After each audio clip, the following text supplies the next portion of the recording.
Assalamualaikum warahmatullahi wabarakatuh, sahabat Smart Skill School. Semoga kita semua selalu dalam lindungan Allah Subhanahu wa taala. Amin. Alhamdulillah kami sudah fit kembali. Terima kasih atas doa untuk kesehatan kami. Nah, langsung aja kita sapa Ustadz kita, Ustadz Adi Warman Karim. Ustadz, Assalamualaikum, apa kabar? Waalaikumsalam warahmatullahi wabarakatuh. Sehat, berkah, bahagia. Amin. Amin Ustadz. Ustadz, ada sahabat yang bertanya, apa sih sebenarnya takwa itu hubungannya dengan kehidupan kita di dunia?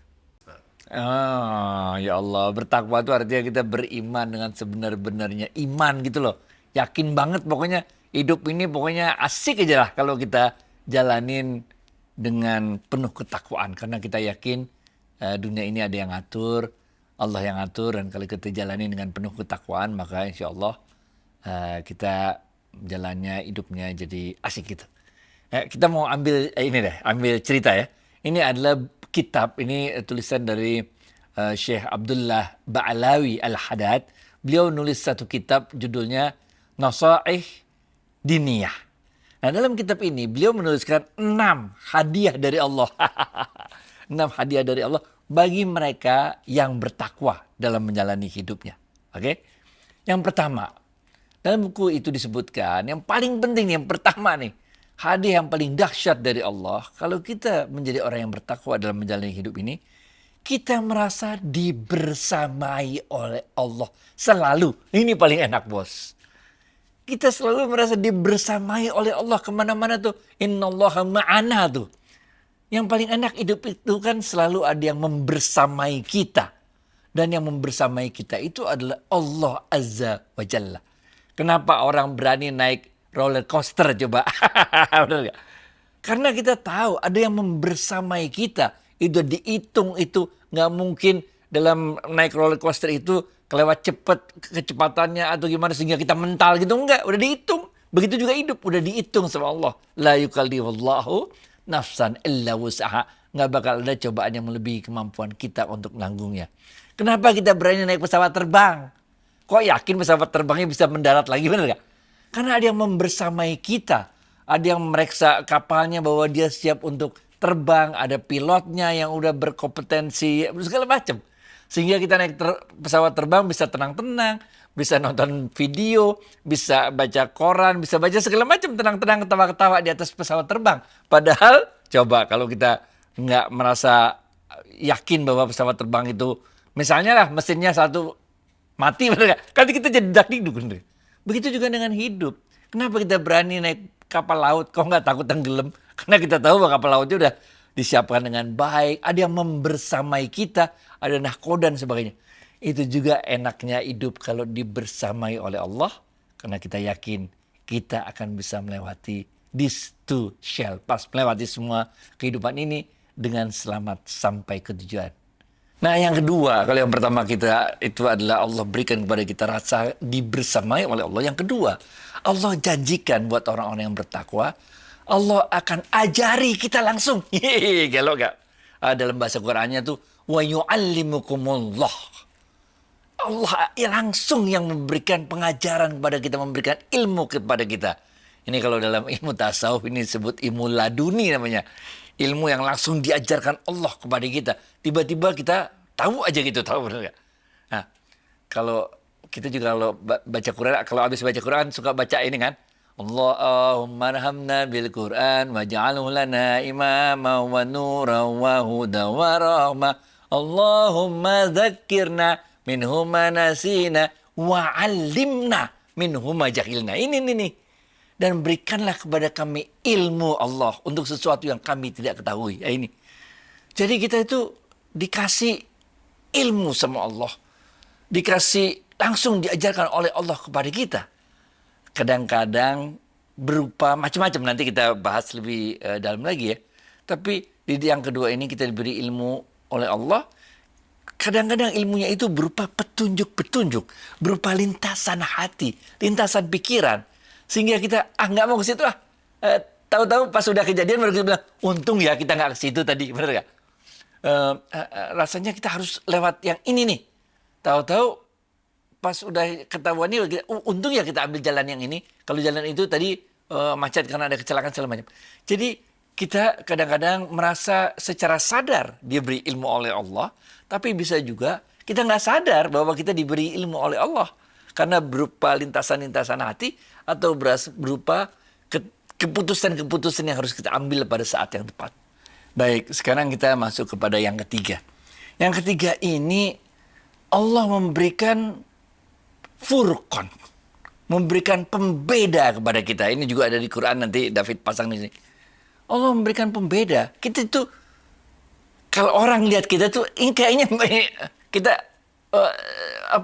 beda sendiri gitu lah, standing out of crowd gitu. Jadi dia beda gitu. Nah, beda ini kalau menurut Syekh Abdullah Ba'lawi tadi, ini bisa dirinci lagi sama beliau, lebih rinci lagi. Salah satu contohnya begini. Ketika orang-orang misalnya ya, jadi dia kayak dapat wangsit gitu, dapat ilham atau dapat maunah atau dapat apalah gitu. Sehingga ketika orang-orang ke arah A, dia ke arah B. Contohnya nih, misalnya kalau zaman dulu ya, zaman dulu itu orang ngelawak itu, zaman dulu kalau zaman saya masih kecil tuh ada namanya Kuartet Jaya tuh, Bing Slamet, Iskak, Ateng sama Edisut dulu. Modelnya model begitu, ngelawaknya dulu, bener gak? Baru kemudian hari ada gaya ngelawak yang lain. Bener gak? Yang muncul si Warkop DKI itu. Dengan gaya anak mudanya. Nah, jadi kalau yang udah agak tua dulu nontonnya Kuartet Jaya. Terus ada juga yang, itu apa tuh yang Mang Diman segala macam yang polisi-polisi itu, bener gak? BKAK dulu, bener gak? Nah tiba-tiba muncul si Warkop DKI, Warkop Prambors dulu ya, bener, Warkop DKI, Indro segala macam itu. Dengan gaya yang berbeda.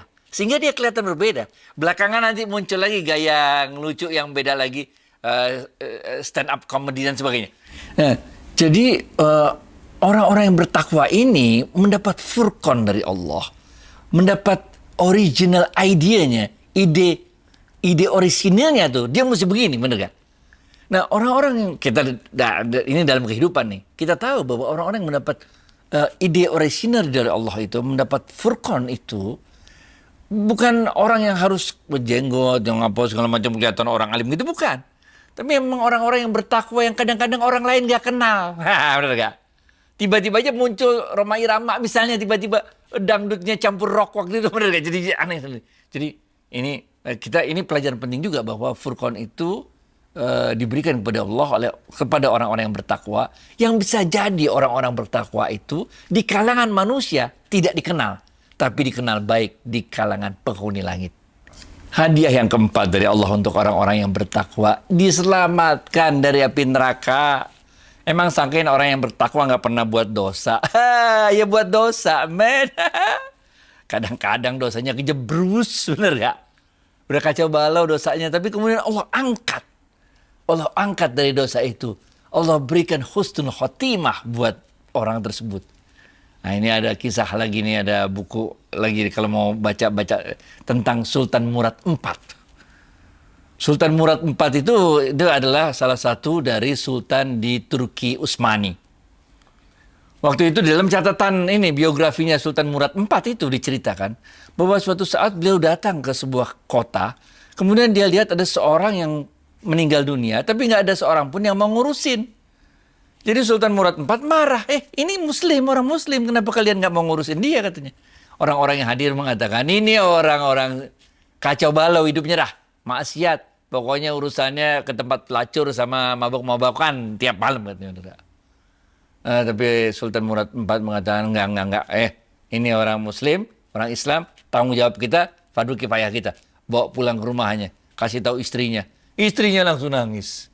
Apa istrinya bilang? Wahai wali Allah. Dia bilang kepada jenazah suaminya ini.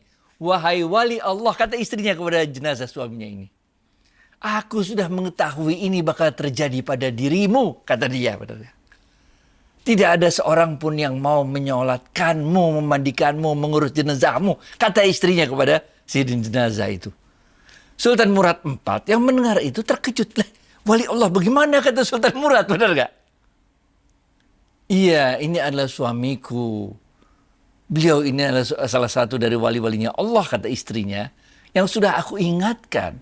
Janganlah engkau setiap malam pergi membeli minuman-minuman keras. Yang oleh suamiku minuman keras itu kemudian dibuang. Supaya aku menyelamatkan dari pemuda-pemuda muslim agar dia tidak mabuk-mabukan pada hari ini, pada malam ini. Yang setiap malamnya dia keluar ke tempat pelacuran, membayar pelacur tersebut. Tutuplah pintu rumahmu agar tidak ada, karena engkau sudah aku bayar, maka nggak boleh terima orang lain lagi, kira-kira gitu, benar gak? Sehingga aku telah menyelamatkan pemuda-pemuda muslim untuk melakukan perbuatan zina pada malam ini. Aku telah mengingatkan suamiku, jangan lakukan itu. Karena orang nggak tahu apa yang sebenarnya engkau lakukan. Sehingga nanti kalau engkau meninggal dunia, nggak ada yang mau nyolatinmu, nggak ada yang mau mengurus jenazahmu. Tapi suami saya berkata, kata si istrinya ini, jangan khawatir, nanti aku akan meninggal, diurus dan disolatkan oleh sultannya kaum muslimin, para wali Allah dan para ulama-ulama. Kata si suaminya itu sebelum meninggal kepada istrinya. Mendengar itu Sultan Murad IV terkejut. Kemudian, akulah, kata si Sultan Murad, akulah Sultan Murad IV itu. Maka diurus sama Sultan Murad, apa yang dikatakan oleh almarhum suaminya itu benar-benar terjadi. Ini kalau orang-orang yang bertakwa itu lain levelnya, bos. Ada aja caranya Allah tuh untuk nyelamatin orang-orang itu. Kita masuk ke yang kelima ya. Dan yang kelima, hadiah dari Allah kepada mereka-mereka yang bertakwa itu, Allah akan selalu berikan jalan keluar dari setiap kesulitan yang dihadapinya dan rezeki dari pintu-pintu yang tidak terduga. Wa may yattaqillah yaj'al lahu makhraja wa yarzuqhu min haitsu la yahtasib. Namanya juga hidup, pasti ada kesulitan, benar gak? Tapi setiap kali ada kesulitan, Allah berikan jalan keluar dari kesulitan itu. Dan diberikan oleh Allah juga rezeki dari tempat, dari sumber yang tidak kita duga-duga, benar gak? Nggak tahu, kita tahu-tahu ujung-ujung ada aja rezeki, benar. Ini Dan yang terakhir, hadiah keenam yang diberikan Allah kepada mereka-mereka yang bertakwa adalah surga. Ini udah ya, yang nggak orang bertakwa aja masuk surga, benar gak? Walaupun masuk neraka dulu bentar. Apalagi orang yang bertakwa, udah pasti dapat surganya deh. Itu sebabnya dalam ilmu tasawuf, surga mah nggak penting-penting amat. Makanya nomor 6 kita taruh, bener gak? Yang paling asik itu nomor 1. Yaitu ketika kita hidup dibersamai oleh Allah.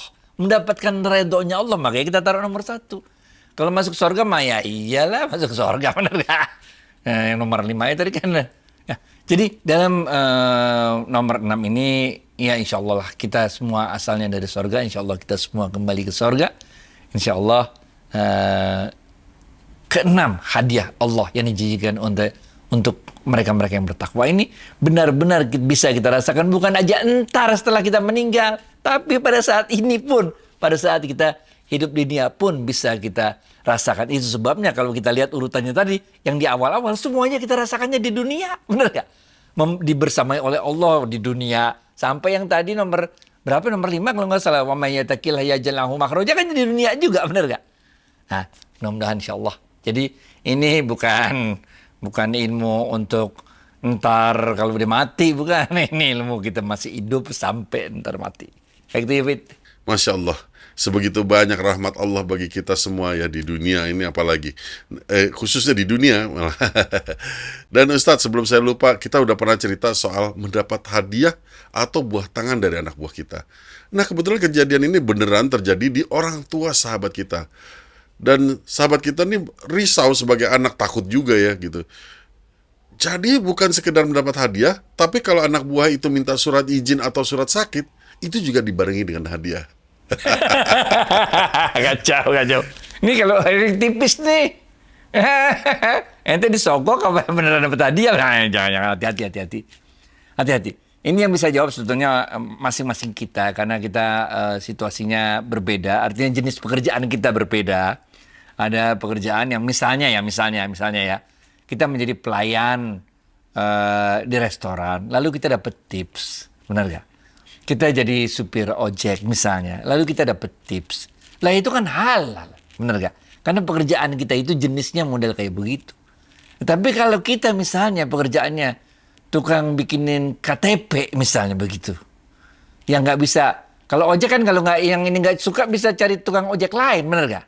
Kalau restoran kalau nggak suka kan bisa cari restoran lain. Lalu kalau KTP Kan kagak bisa pergi ke tukang lain, benar nggak? Yang mesti ke sono lewatnya.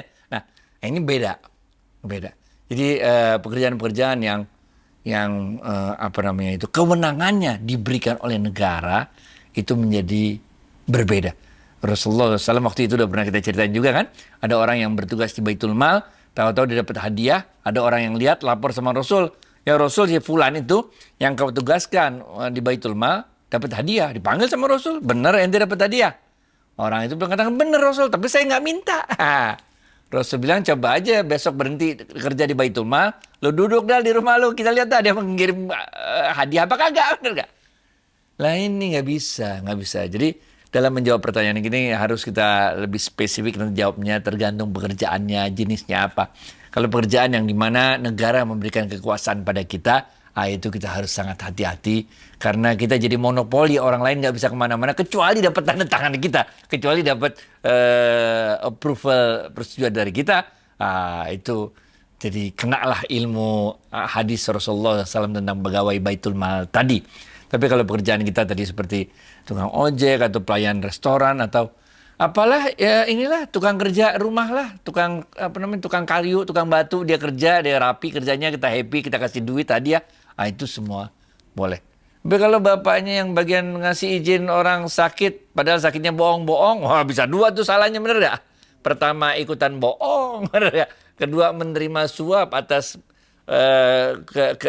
kebersediaannya untuk bersekongkol berbohong. Pening men hidup. Nggak usah dah, kecil juga paling dapatnya. Banyakin doa aja, berkah hidup, mantep. Nah, Ustadz, sahabat bertanya juga, beliau ini mengenal sekali husnuzon ini, berbaik sangka kepada Allah, dan itu adalah hal yang terpuji dalam diri umat Islam dan membawa kepada kebaikan tentunya. Tapi mengapa pada saat menjalankan beliau bertanya, kok susah ya, kadang-kadang bisa hilang, timbul tenggelam gitu, Ustaz. Nah, ini sebenarnya ada tadi yang pertama, ingat gak? Dibersamai oleh Allah. Kalau kita dalam hidup ini selalu merasa dibersamai oleh Allah, innallaha ma'ana, kita pasti selalu berprasangka baik kepada Allah. Munculnya kekhawatiran itu disebabkan karena kita belum mengenal siapa itu Allah. Itu yang menyebabkan kita susah untuk husnuzon. Karena kita nggak kenal Allah. Allah itulah dahsyat, men. Orang udah maksiat kayak apa juga masih juga dikasih sama Allah berbagai kenikmatan. Firaun, men, kurang dahsyat apa? Dan Firaun taubat loh pada ujungnya, benar gak? Pada ujungnya ketika malaikat maut udah narik sampai sini tuh, tiba-tiba Firaun taubat, dia bilang aku beriman kepada Tuhannya Musa, benar gak? Makanya Jibril, ada kisah yang lain, ingat gak? Jibril buru-buru turun dari langit ambil itu apa namanya lumpur di sungai Nil, langsung dibekap sama Jibril, dimasukin ke Firaun, sehingga malaikat maut nanya kenapa Jibril, katanya. Ini repot nih kalau dia sempat bilang la ilaha illallah dahulal jannah, benar gak? Padahal dalam ilmu Islam kan kalau kita tobatnya udah terlambat, udah apa namanya udah dalam waktu sakaratul maut nggak terima. Jadi husnuzon kepada Allah adalah ketika kita mengenal Allah itu dengan baik. Ketika kita kenal Allah dengan baik, maka kita pasti selalu husnuzon. Apapun yang terjadi dalam hidup kita ini, kita jalanin aja. Nggak apa-apa dah. Bener gak? Kalau dalam pesawat terbang, ada orang yang tidak mengenal dengan baik pesawat terbang itu kayak apa, pilotnya kayak apa. Lalu dia jadi, ada orang itu kan anxiety apa bahasa Indonesia. Takut berlebihan dia. Ini bagaimana pilotnya udah lulusan mana nih, bisa bener terbang nggak beneran nih pilotnya, bagaimana? Ini aman nggak, ini udah diperiksa belum?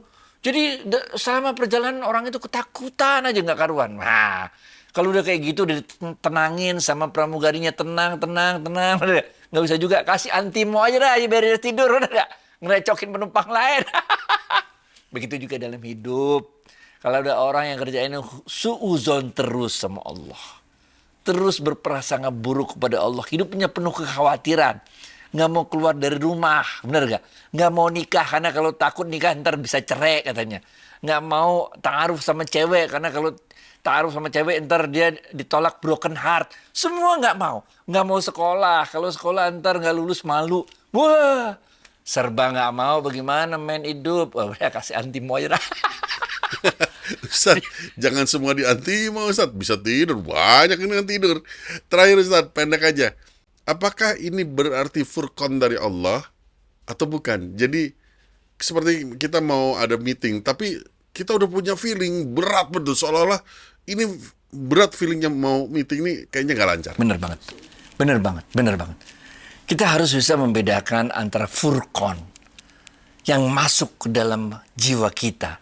Sehingga kita bilang, gue nggak mau ikutan meeting ini gitu loh. Kita mungkin diberikan furqan itu.